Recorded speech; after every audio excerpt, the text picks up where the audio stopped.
Tanggal 18 Januari, hari ke-18. Bacaan Keluaran pasal 1 sampai pasal 2. Kelahiran Musa.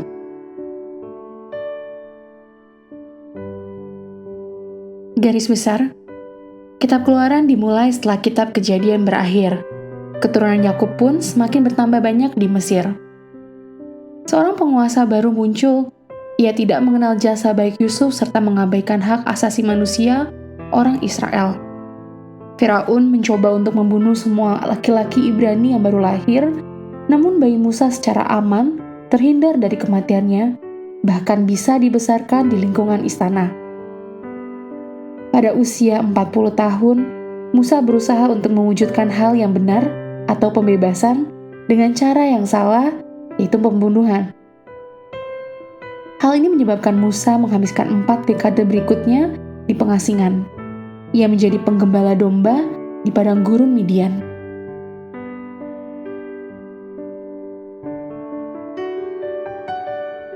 Renungan harian. Pria itu sedang duduk di dekat sumur dengan pikiran yang menerawang jauh. Kekesalan sangat nampak di wajahnya. Ia merasa jauh lebih tua dari usianya yang saat itu baru 40 tahun. Musa merasa sangat sedih karena ia merasa telah menyia-nyiakan kesempatan yang ada. Dia adalah mungkin satu-satunya orang di seluruh Mesir yang memiliki kesempatan untuk memberikan kelepasan kepada bangsanya. Dia memiliki posisi, pelatihan, kemampuan alami, dan keinginan untuk membantu. Tapi karena satu tindakan bodoh, dia membunuh seorang pria. Ini menyebabkan dia kehilangan semua kelebihan yang mungkin dapat dia gunakan. Setan senang meyakinkan orang percaya bahwa mereka tidak berguna bagi Tuhan. Tetapi sebenarnya Tuhan berkenan membangun sebuah bait Allah yang besar dari puing-puing yang terabaikan. Kehidupan Musa perlu mengalami rekonstruksi ulang. Dan pada saat proses rekonstruksi ulang itu selesai, Musa akan menjadi suatu monumen anugerah Tuhan, di mana dalam hidup, Anda hampir menyerah untuk berharap kepada Tuhan, berharap bahwa Tuhan dapat menyelamatkan pekerjaan Anda, menyelesaikan sekolah Anda, memperbaiki pernikahan Anda, memperbaiki pelayanan Anda. Sebelum Anda menyerah, renungkanlah bagaimana kisah perjalanan Musa ini. Pelajari kegagalan Musa, renungkan juga kesabaran Tuhan terhadap Musa.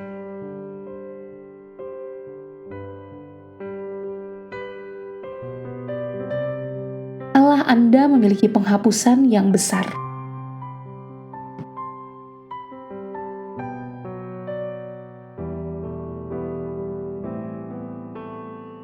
Pendalaman. Istilah bahtera digunakan kembali. Keluaran pasal 2 ayat 3. Kata Ibrani yang sama untuk perahu digunakan untuk menggambarkan bahtera Nuh. Kata Ibrani yang sama juga digunakan untuk kata peti pandan, tempat untuk menyembunyikan bayi Musa di alang-alang oleh ibunya. Lihat Keluaran pasal 2 ayat 3. Sekali lagi kita melihat Tuhan membebaskan umat pilihannya dari kehancuran lewat air setelah umatnya melakukan tindakan taat dan beriman. Potret seorang juru selamat, Keluaran pasal 2 ayat 23-25. Seperti Yusuf, kehidupan Musa menggambarkan kehidupan sang Mesias. Musa diutus oleh Tuhan untuk menebus Israel dari perbudakan. Lihat Keluaran pasal 2 ayat 23-25. Yesus diutus oleh Tuhan untuk menebus dan membebaskan umatnya dari belenggu dosa. Musa mengungkapkan firman Tuhan, Yesus adalah firman. Musa adalah guru, hakim dan penguasa. Yesus adalah guru segala guru, hakim segala hakim, dan raja segala raja. Itulah sebabnya saat bangsa Yahudi mencari sang Mesias, mereka menantikan orang yang memiliki kehebatan dan kualitas seperti Musa. Amin. Tuhan Yesus memberkati.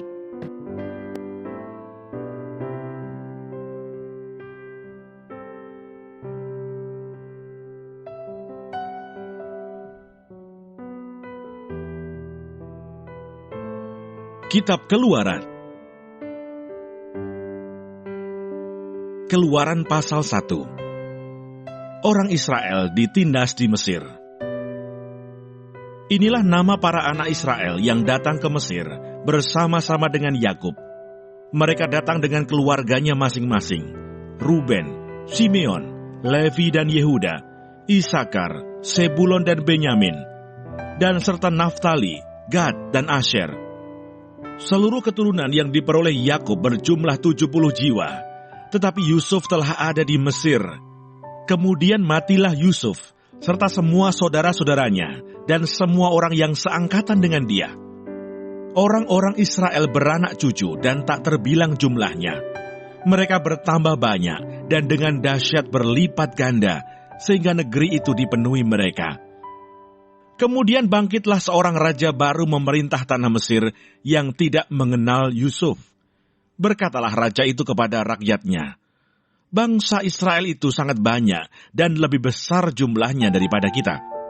Marilah kita bertindak dengan bijaksana terhadap mereka, supaya mereka jangan bertambah banyak lagi, dan jika terjadi peperangan, jangan bersekutu nanti dengan musuh kita dan memerangi kita, lalu pergi dari negeri ini."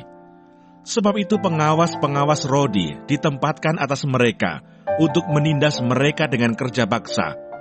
Mereka harus mendirikan bagi Firaun kota-kota perbekalan, yakni Pitom dan Raamses. Tetapi makin ditindas, makin bertambah banyak dan berkembang mereka, sehingga orang merasa takut kepada orang Israel itu. Lalu dengan kejam orang Mesir memaksa orang Israel bekerja dan memahitkan hidup mereka dengan pekerjaan yang berat, yaitu mengerjakan tanah liat dan batu bata, dan berbagai-bagai pekerjaan di padang.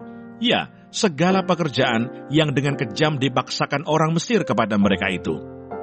Raja Mesir juga memerintahkan kepada bidan-bidan yang menolong perempuan Ibrani, seorang bernama Sifra dan yang lain bernama Puah. Katanya, "Apabila kamu menolong perempuan Ibrani pada waktu bersalin, kamu harus memperhatikan waktu anak itu lahir.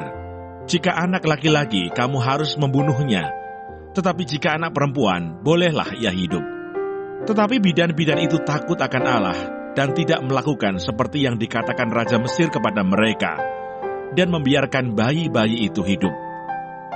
Lalu Raja Mesir memanggil bidan-bidan itu dan bertanya kepada mereka, "Mengapakah kamu berbuat demikian, membiarkan hidup bayi-bayi itu?" Jawab bidan-bidan itu kepada Firaun, "Sebab perempuan Ibrani tidak sama dengan perempuan Mesir, melainkan mereka kuat. Sebelum bidan datang, mereka telah bersalin." Maka Allah berbuat baik kepada bidan-bidan itu. Bertambah banyaklah bangsa itu dan sangat berlipat ganda. Dan karena bidan-bidan itu takut akan Allah, maka ia membuat mereka berumah tangga. Lalu Firaun memberi perintah kepada seluruh rakyatnya, "Lemparkanlah segala anak laki-laki yang lahir bagi orang Ibrani ke dalam sungai Nil, tetapi segala anak perempuan biarkanlah hidup." Keluaran pasal 2. Musa lahir dan diselamatkan. Seorang laki-laki dari keluarga Levi kawin dengan seorang perempuan Levi. Lalu mengandunglah ia dan melahirkan seorang anak laki-laki. Ketika dilihatnya bahwa anak itu cantik, disembunyikannya 3 bulan lamanya. Tetapi ia tidak dapat menyembunyikannya lebih lama lagi. Sebab itu diambilnya sebuah peti pandan, dipakalnya dengan gala-gala dan ter, diletakkannya bayi itu di dalamnya, dan ditaruhnya peti itu di tengah-tengah teberau di tepi sungai Nil. Kakaknya perempuan berdiri di tempat yang agak jauh untuk melihat apakah yang akan terjadi dengan dia. Maka datanglah putri Firaun untuk mandi di sungai Nil, sedang dayang-dayangnya berjalan-jalan di tepi sungai Nil. Lalu terlihatlah olehnya peti yang di tengah-tengah teberau itu. Maka disuruhnya hambanya perempuan untuk mengambilnya. Ketika dibukanya, dilihatnya bayi itu, dan tampaklah anak itu menangis. Sehingga belas kasihanlah ia kepadanya dan berkata, "Tentulah ini bayi orang Ibrani." Lalu bertanyalah kakak anak itu kepada putri Firaun, "Akan kupanggilkah bagi tuan putri seorang inang penyusu dari perempuan Ibrani untuk menyusukan bayi itu bagi tuan putri?" Sahut putri Firaun kepadanya, "Baiklah." Lalu pergilah gadis itu memanggil ibu bayi itu.